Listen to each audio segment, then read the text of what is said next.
Here's your in-depth analysis of whether Bonelab is better than Blade and Sorcery. Fair warning, the answer may shock you.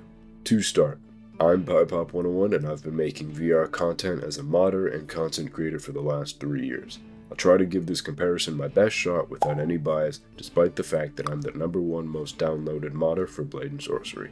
So let's begin.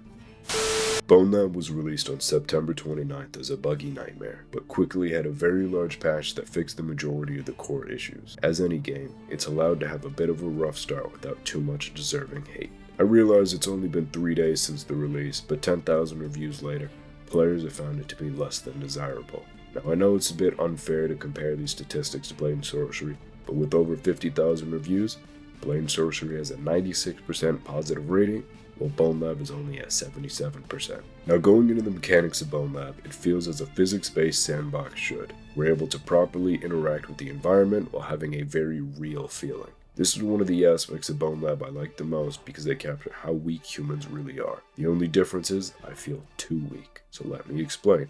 We interact with weapons like guns, swords, and clubs without any technical issues except for the awful hand poses while grabbing these items. But swinging these weapons around feels a bit too sluggish. Drag and weapon mass is a very important feature of physics-based VR games, and I think Bonelab does this fairly well. But my issue is the feeling of swinging weapons or items with the VR controller doesn't translate well in game. My strength and speed of the controller isn't proportional in Bonelab, and it's honestly a lot weaker than what I'd like. It feels even worse while handling weapons that are two-handed. We aren't even in control of the weapon when we're swinging. It doesn't feel good at all. Blade and Sorcery is also an incredible physics-based sandbox which allows players to really feel as if they're fighting in whatever arena they happen to be in. I also believe Blade and Sorcery tackles this handling issue much better. Weapons do have a certain weight and drag to them, but they seem to flow much better than Bonelab. Items feel as if they're actually getting lifted, but without much of an artificial feel, which is very important in a physics-based VR game. Speaking of how items feel, I really don't like the grabbing mechanics of Bonelab. Your hand doesn't even look as if it's grabbing the weapon,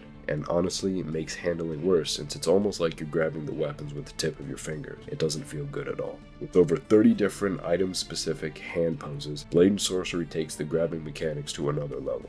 We can see our fingers wrap around specific points of items exactly how they would in the real world, and have the midpoint of the handle centered in our hand, which actually completes its handling. The first thing I can admit Bonelab does better than Blade and Sorcery is having many different physics objects in-game at once. The performance of this game is a ton better. It really is. I remember when I spawned in about 20 ragdolls after having spawned in about 20 guns plus ammo. I managed to kill every enemy and then spawn in 10 more while all the previous enemies were lying dead at my feet. If that doesn't show how powerful the Marrow engine in Bonelab is, I don't know what else to say. Even though I have an RTX 2070, a pretty powerful GPU, Blade and Sorcery does lag from time to time. I'm happy to say that it takes a good 15 to 20 enemies for this to happen, but after 7 or 8, frame drops start to get pretty noticeable. While on the topic of frame dropping, I'd like to let you all know that Blade and Sorcery does have more frame drops than I'd like. Granted, some of them may be due to my imperfect coding of mods, but it still happens a decent amount, which is something that I'd like them to work on, and I know they are. Honestly, I can't remember ever lagging in Bonelab. Despite fighting alone against an entire army, frame drops were hardly noticeable, if at all. I can tell they put a lot of effort into their Marrow engine, and they deserve credit where credit is due. But now it's time to roast Bonelab again. I mentioned how the weapon handling feels pretty off, while the sound effects only support this argument. Let me explain. So you know when you punch an enemy or you hit him in the head with a pistol? Yeah, there should be a thud or smack noise, but in Bonelab, it feels as if you're punching a pillow. Doesn't feel good at all. The sound effects are there, but they're so minimal and there's so little vibrational feedback in those collisions that it makes melee combat very difficult to enjoy. This issue presents itself in the sword combat as well. Handling issues aside, sword collisions straight up don't feel good. I will say that Blade and Sorcery excels in this department too. Tagging enemies and just colliding with objects in general have exceptional audios. There's well over 100 different sounds just for hand-to-hand, hand-to-item, or item collisions. Sounds also increase or decrease by different variables for every collision. That's something that I really love because every collision sounds just a little bit different. Volume, bass, frequency, smoothing, and audio levels are all calculated individually for every single collision. This makes combat a true marvel, whether it's hand or with weapons. Now, one thing Bonelab easily does better than Blade and Sorcery is the firearm combat. While Blade and Sorcery doesn't actually have any guns in the base game, we can't discredit the beauty that is Bonelab gunwork. I have to say, I enjoyed Bonelab guns far more than I have in other games such as Pavlov or Contractors VR. I know that statement might be bold, but bear with me. These firearms not only look beautiful, but have the audio and effects to back up every single gun. Each gun has a different audio and particle effects that truly show why Bonelab is known for its gun tricks in combat. Wielding firearms of any size requires magazines and for the guns to be loaded, but unlike the other games with firearms as a central element, they do this in a very smooth, easily comprehensible way. Grabbing magazines, reloading, and firing all feel fantastic and as lifelike as it gets in Bonelab. I heard a rumor that climbing mechanics of Bonelab were a simple bug they decided to incorporate as a main feature into their game.